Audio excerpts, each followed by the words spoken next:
नमस्कार। जन टीवी के उत्तराखंड के इस खास बुलेटिन में एक बार फिर से आप सभी का बहुत स्वागत है। मैं हूं आपके साथ प्रियंका तिवारी। खबरों को विस्तार से जानेंगे, लेकिन उससे पहले एक नजर हेडलाइंस पर।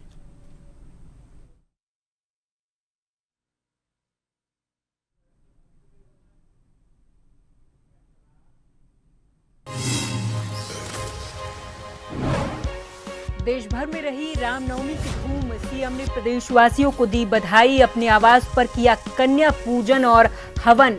शिक्षा मंत्री रावत ने लिया संतों का आशीर्वाद। बीजेपी ने मनाया अपना स्थापना दिवस। प्रदेश भर में हुए कई कार्यक्रम। सीएम धामी ने प्रदेश कार्यालय में फहराया पार्टी का झंडा। प्रदेश अध्यक्ष बोले, ये सभी के लिए खुशी की बात। योग गुरु स्वामी रामदेव ने किया वक्फ कानून का समर्थन। बताया, एक राष्ट्र एक संविधान की भावना को मजबूत करने वाला कदम। राजनीतिक दलों पर वोट बैंक की राजनीति करने का लगाया आरोप। प्राइवेट स्कूल की मनमानी पर सख्त सरकार। शिक्षा मंत्री ने दिए टोल फ्री नंबर जारी करने के निर्देश। कोई भी निजी विद्यालय 3 साल तक नहीं बढ़ा सकेगा फीस।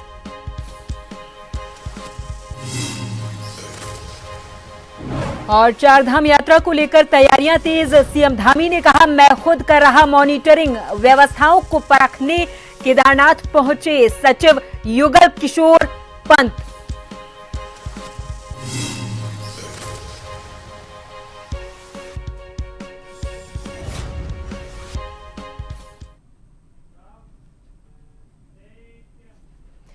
और अब खबरों को जानेंगे विस्तार से। उत्तराखंड के मुख्यमंत्री पुष्कर सिंह धामी ने रविवार को रामनवमी पर देहरादून में अपने आवास पर कन्या पूजन और हवन किया है।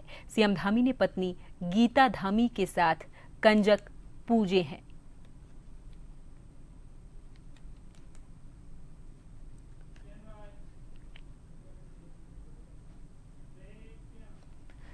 मुख्यमंत्री धामी ने रामनवमी के अवसर पर समस्त प्रदेशवासियों को रामनवमी की हार्दिक बधाई और शुभकामनाएं दी हैं और कहा कि मर्यादा पुरुषोत्तम प्रभु श्री राम से प्रार्थना है कि आप सभी के जीवन में सुख, शांति, समृद्धि और वैभव का संचार हो।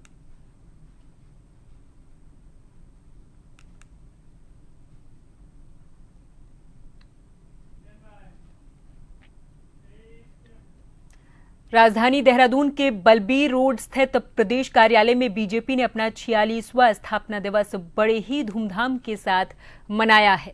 इस अवसर पर मुख्यमंत्री पुष्कर सिंह धामी ने प्रदेश कार्यालय में पार्टी के झंडे का ध्वजारोहण किया और ध्वजारोहण के बाद सैकड़ों की संख्या में उपस्थित नेताओं और कार्यकर्ताओं ने राष्ट्रीय गीत गाया। स्थापना दिवस के अवसर पर बीजेपी के कई सांसद, कैबिनेट मंत्री और वरिष्ठ नेता मौजूद रहे। ध्वजारोहण के बाद अपने संबोधन में मुख्यमंत्री धामी ने कहा कि 1951 में जनसंघ का निर्माण हुआ। इसके बाद 6 अप्रैल 1980 को भारत रत्न स्वर्गीय प्रधानमंत्री अटल बिहारी वाजपेयी के नेतृत्व में इस पार्टी का निर्माण हुआ था। पार्टी की स्थापना के साथ ही काफी संघर्ष के बाद पार्टी आज इस मुकाम पर पहुंची है।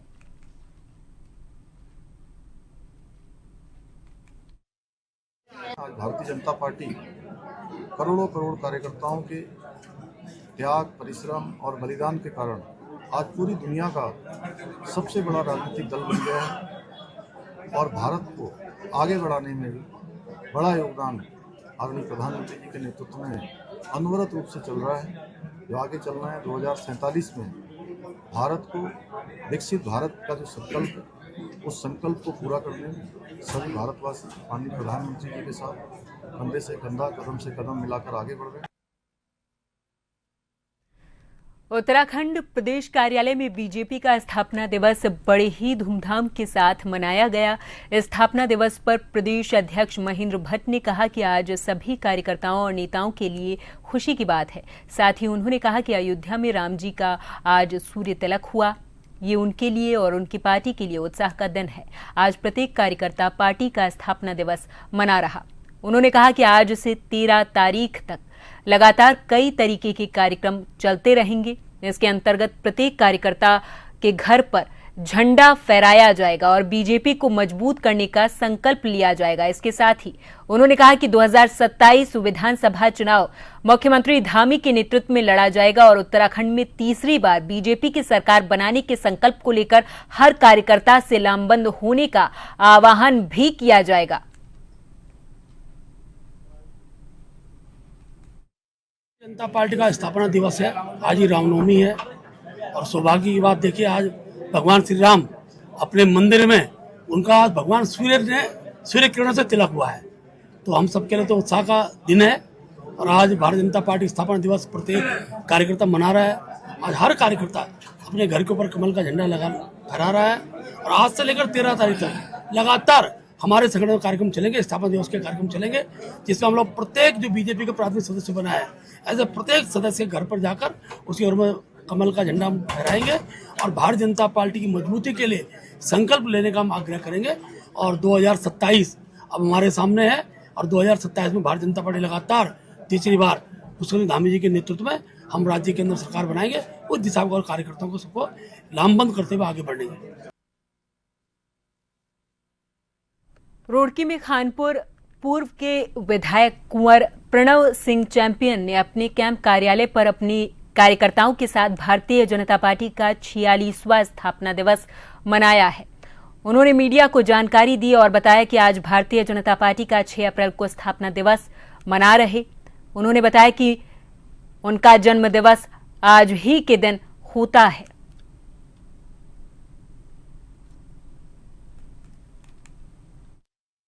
भारतीय जनता पार्टी का 6 अप्रैल को स्थापना दिवस है।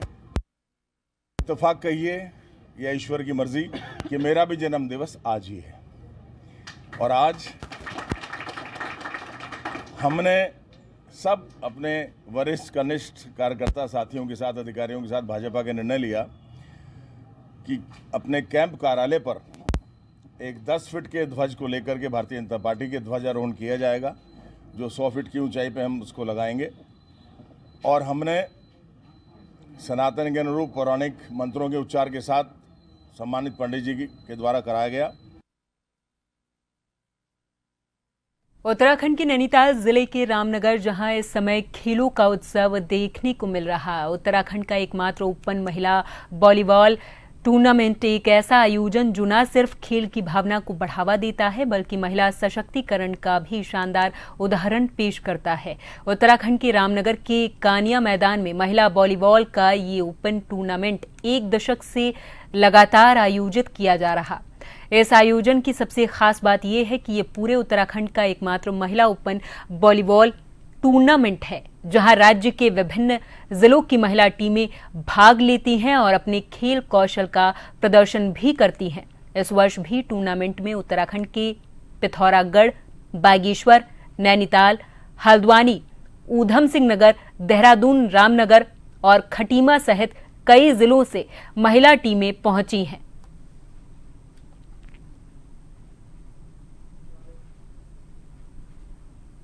प्रतियोगिता हर साल यहाँ पर कराई जाती है और आज जो है लगभग हमारे यहाँ पर 8 से 9 जिलों की टीमें यहाँ पर पहुँच चुकी हैं जो उत्तराखंड लेवल की हैं और जिन्होंने पहले भी कभी उत्तराखंड को रिप्रेजेंट किया हुआ है। और जो दूसरे दिन जो हमारे यहाँ पर मैच होगा वो लोकल स्तरीय होगा, लोकल के बच्चे उसमें खेलेंगे। 8 और 9 को जो है ऑल इंडिया लेवल का मैच यहाँ पर होने जा रहा है। मैं ऋषिकेश की रहने वाली हूँ और मैं वो एक वॉलीबॉल प्लेयर हूँ जो अभी मैं रिसेंटली लवली प्रोफेशनल यूनिवर्सिटी में स्टडी कर रही हूँ, बैचलर ऑफ फिजिकल एजुकेशन। और मैंने उत्तराखंड को वॉलीबॉल खेल में बहुत जगह जाकर रिप्रेजेंट किया है और अभी रिसेंटली मैं 38 नेशनल गेम्स की पार्टिसिपेट किया था मैंने उसमें और उत्तराखंड को रिप्रेजेंट किया था। 38 नेशनल गेम्स में हमने खेला और काफ़ी अच्छा परफॉर्मेंस रही हम लोगों की। मैंने 2 बार सीनियर नेशनल खेला है। एक बार 2022 में हम लोग गए थे उड़ीसा, भुवनेश्वर में किट यूनिवर्सिटी में, और दूसरी बार हम 2023 में गए थे गुवाहाटी। रुड़की के पीर बाबा कॉलोनी को रेलवे स्टेशन से जोड़ने वाला पुल पूरे तरीके से बनकर तैयार हो चुका है। इस पुल के निर्माण में 3 करोड़ रुपए की लागत आई है। जल्द ही गंग नहर पर बने इस पुल का उद्घाटन होना है। बताते चले कि रुड़की के मोहम्मदपुर और पीर बाबा कॉलोनी से रेलवे स्टेशन जाने वाले लोगों को 3 से 4 किलोमीटर का सफर कम हो जाएगा और लोगों को इससे भारी राहत मिलेगी। रुड़की के विधायक प्रदीप बत्रा के अथक प्रयासों से इस पुल का निर्माण होने से क्षेत्र के लोगों में भारी उत्साह देखने को मिल रहा। अब देखने वाली बात यह है कि किस तारीख में इस पुल का उद्घाटन होता है।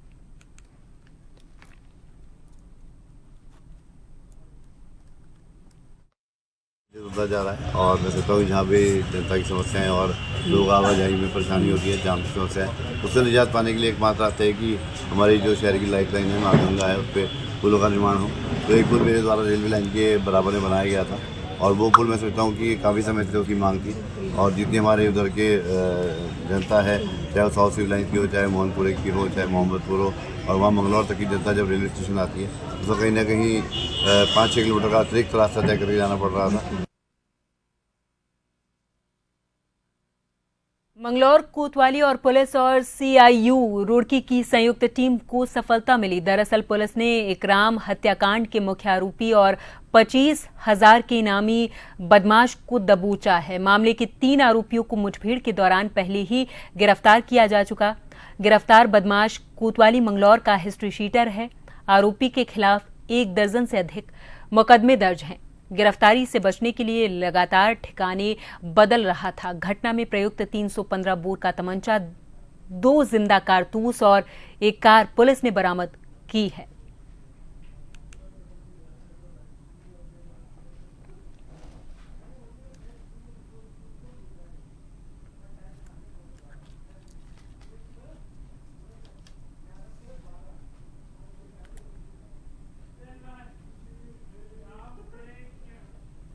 हल्द्वानी में बुद्ध पार्क में यूसीसी के विरोध में क्रांतिकारी परिवर्तन संघर्ष समिति में आज 1 दिवसीय धरना प्रदर्शन हुआ। वहीं समिति के अध्यक्ष का इस पर कहना है कि आज जिस प्रकार से उत्तराखंड सरकार ने यूसीसी लागू कर दिया, जिसका आज विरोध किया जा रहा, क्योंकि हम उत्तराखंड के नहीं पूरे भारत के लाभ नागरिक हैं और अगर ये लागू होना था तो ये कानून पूरे भारत में लागू होता। केवल उत्तराखंड में ही इसकी पहल की गई और इस कानून के होने से रिलेशनशिप और 3 तलाक जैसे कानून बुलाए गए और महिलाओं को अपनी सभी जानकारी इस कानून के अंदर देनी होगी।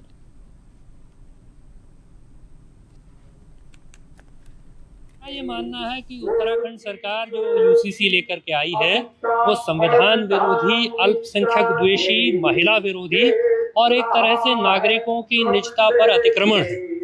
वो इसलिए कि संविधान में जो प्रावधान है कि यूसीसी जैसा कोई कानून अगर बनना है तो वो पूरे देश के लिए बनना है। हम नागरिक देश के हैं, किसी प्रदेश के नहीं, किसी प्रांत के नहीं। और आर्टिकल 44 में भी जो यूसीसी की बात है वो पूरे देश के संदर्भ में। सड़क सुरक्षा को लेकर परिवहन विभाग की ओर से लगातार अभियान चलाया जा रहा, बावजूद इसके तमाम लोग नियमों की अनदेखी करते हुए दिखाई दिए और इससे दुर्घटनाएं बढ़ जाती हैं। ऐसे में अब परिवहन विभाग नियमों की अनदेखी करने वालों के खिलाफ सख्ती कर रहा। नियमों की अनदेखी करने वालों, ओवर स्पीड और अब परिवहन विभाग में हाई सिक्योरिटी नंबर प्लेट न लगने पर सख्त कदम उठाया जा रहा। वहीं इसके तहत कई वाहनों को सीज भी किया जा चुका है।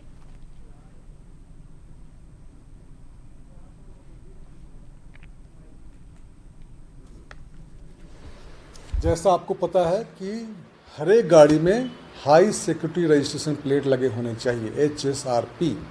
उत्तराखंड में 2011 से ही नई गाड़ियों में HSRP लगाया जा रहा है।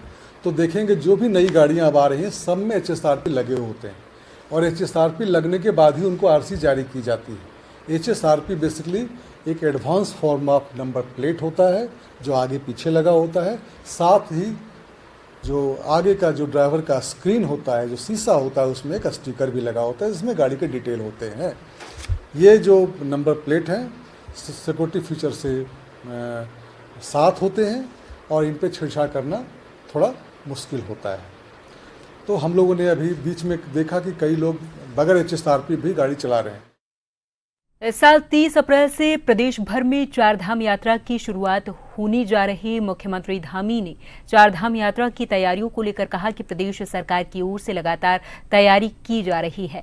चारधाम यात्रा में आने वाले श्रद्धालुओं को कोई दिक्कत न हो, इसको लेकर लगातार बैठक की जा रही। रजिस्ट्रेशन प्रक्रिया को भी सरल किया गया है। सीएम धामी ने कहा कि वो खुद इसकी मॉनिटरिंग कर रहे। चारधाम यात्रा मार्ग को दुरुस्त करने की भी निर्देश दिए गए ताकि प्रदेश में आने वाले श्रद्धालुओं को किसी भी प्रकार की कोई दिक्कत ना हो। उनका कहना है कि पिछले साल के मुकाबले जिस तरीके से अधिक श्रद्धालु रजिस्ट्रेशन कर यहां आए थे, उसको ध्यान में रखते हुए प्रदेश सरकार अपनी तैयारी कर रही है।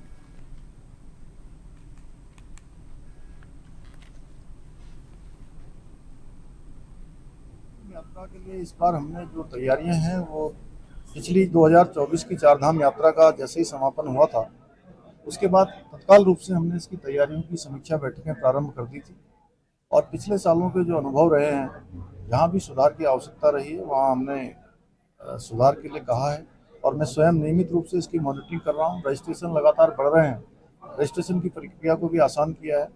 हमारा प्रयास होगा कि राज्य के अंदर आने वाले चार धामों के दर्शन करने वाले सभी तीर्थयात्री श्रद्धालुओं को किसी प्रकार की कोई परेशानी न हो, उनकी सुरक्षा का भी प्रबंध किया गया है और सड़कों के आसपास कहीं किसी परेशानियों का सामना न करना पड़े। ट्रांसपोर्ट डिपार्टमेंट, पुलिस, यातायात, सभी व्यवस्थाएं हमने सुनिश्चित की हैं।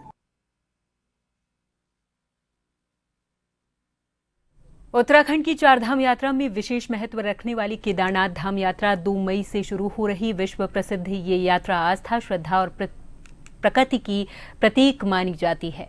हर साल के तहत इस साल भी देश और विदेश हर जगह से लाखों श्रद्धालु बाबा केदार के दर्शन के लिए यात्रा में शामिल होंगे। यात्रा को सफल, सुचारू और सुरक्षित और सुविधाजनक बनाने के लिए शासन और प्रशासन युद्ध स्तर पर तैयारियों में लगा हुआ है। यात्रा की तैयारी की समीक्षा करने केदारनाथ के प्रभारी सचिव युगल किशोर पंत रुद्रप्रयाग पहुंचे। उन्होंने पहले केदारनाथ धाम पहुंचकर व्यवस्थाओं का जायजा लिया। अधिकारियों से केदारनाथ धाम में हो रही तैयारियों की जानकारी ली है। प्रभारी सचिव ने यात्रा से पहले सभी तैयारियां पूरी करने के निर्देश दिए हैं। उसके बाद रुद्रप्रयाग पहुंचकर जिले के सभी अधिकारियों के साथ समीक्षा बैठक भी की। इस दौरान सचिव युगल किशोर पंत ने सभी विभागीय अधिकारियों को निर्देश दिए कि वो यात्रा से पहले सभी काम पूरे कर लें।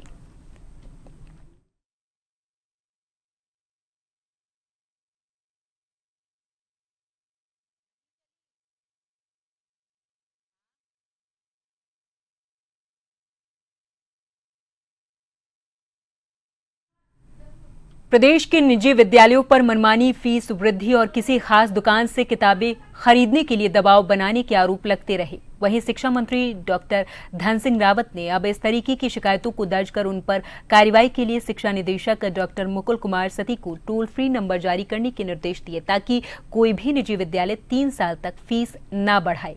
इसके बाद भी यदि मनमानी फीस, किताब, स्कूल ड्रेस आदि की शिकायतें मिलती हैं तो विभाग इन पर कार्रवाई करेगा। इसके लिए विभाग की ओर से जल्द ही टोल फ्री नंबर जारी किया जाएगा। इस नंबर पर आने वाली शिकायतों पर विभागीय कार्रवाई की जाएगी।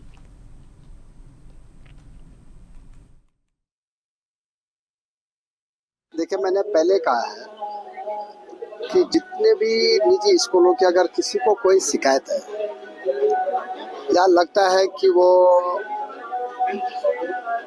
अपने हिसाब से फीस ले रहे हैं तो हमने एक टोल फ्री नंबर जारी किया है और मुझे ये बताते हुए बड़ी खुशी हो रही कि अभी तक काफ़ी लोगों ने इस टोल फ्री नंबर पे अपनी शिकायतें भी की हैं और आपने देखा होगा कि जिला प्रशासन ने भी काफ़ी जगह जो है संबंधित स्कूलों को बुलाया है और आपके माध्यम से मैं कहना चाहता हूँ कि कहीं भी किसी भी गार्जियन को अगर कोई शिकायत है तो हमारे टोल फ्री नंबर पे अपनी शिकायत दर्ज कर सकते हैं। हमारे सीओ के सामने भी कर सकते हैं, जिला प्रशासन के सामने भी कर सकते हैं और निश्चित रूप से अगर कहीं कोई दिक्कत होगी तो उन पे कार्रवाई की जाएगी। योग गुरु स्वामी रामदेव ने वक्फ कानून का समर्थन करते हुए कहा कि इससे एक राष्ट्र और एक संविधान की भावना मजबूत होगी। उन्होंने कहा कि इस कानून के जरिए पूरे देश में एक समान व्यवस्था लागू होगी जिससे अलग अलग समुदायों के द्वारा अपने अपने बोर्ड बनाने की प्रवृत्ति पर रोक लगेगी। स्वामी रामदेव ने कुछ राजनीतिक दलों पर आरोप लगाया और कहा कि वो वक्फ कानून का विरोध केवल वोट बैंक की राजनीति के तहत कर रहे। उन्होंने कहा कि ऐसी सोच देश की एकता के लिए नुकसानदायक। उत्तराखंड सरकार के द्वारा गांव के नाम बदले जाने के फैसले को भी उन्होंने सही ठहराया। उनका कहना था कि ये कदम सांस्कृतिक पहचान को सहेजने और ऐतिहासिक तथ्यों को उजागर करने की दिशा में है।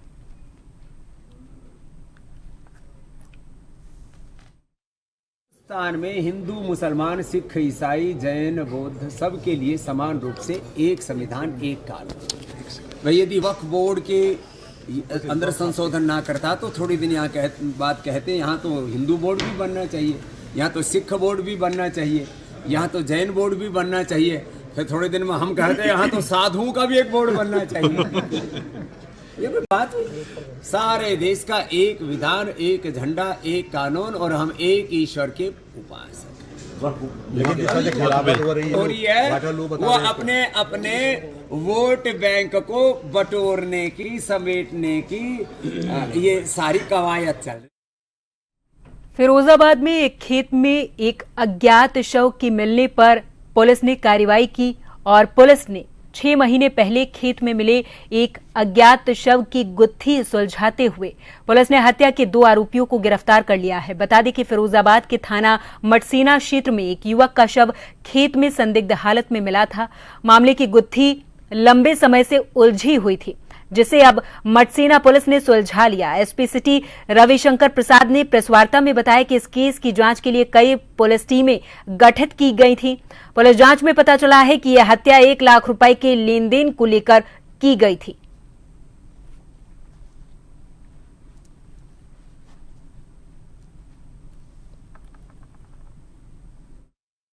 ये 13/10/2024 को थाना मटसेरा क्षेत्र में आनंदीपुर करकोली के जंगल में एक अज्ञात व्यक्ति का शव मिला था, जिसकी हत्या की गई थी। इसमें अज्ञात में उचित धाराओं में अभियोग पंजीकृत किया गया था। इसमें विवेचना की गई और जांच पड़ताल से ये तथ्य प्रकाश में आया कि इसके 3 लोगों ने मिलकर इसकी हत्या को अंजाम दिया था। प्रेम बाबू भूरा, धीरेंद्र और रबजीत, इन तीनों ने इसकी हत्या करके शव को ले जाके वहीं आनंदीपुर करकौली में जो खेत था वहीं पे इन लोगों ने जंगल में डाल दिया था। इस घटना का सफल अनावरण कर लिया गया है। इसमें 2 अभियुक्त धीरेंद्र, पिता का नाम रवि शर्मा, ये बवाइन खैरगढ़ का रहने वाला है, और रबजीत, पिता का नाम इंद्रपाल, रसीदपुर कनेटा मटसेना का रहने वाला है।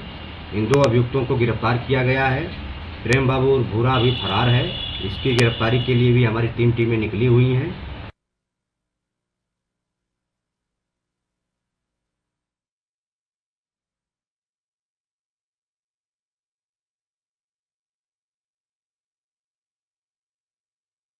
अमेरिका के राष्ट्रपति डोनाल्ड ट्रंप के द्वारा लगाए गए टैरिफ का असर अब पूरी दुनिया भर में दिखने लगा है।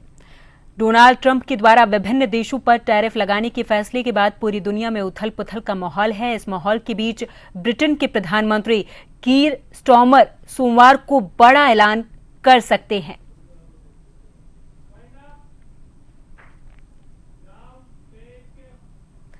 और इसी के साथ इस बुलेटिन में फिलहाल के लिए मेरे साथ बस इतना ही। आप देखते रहें जन टीवी।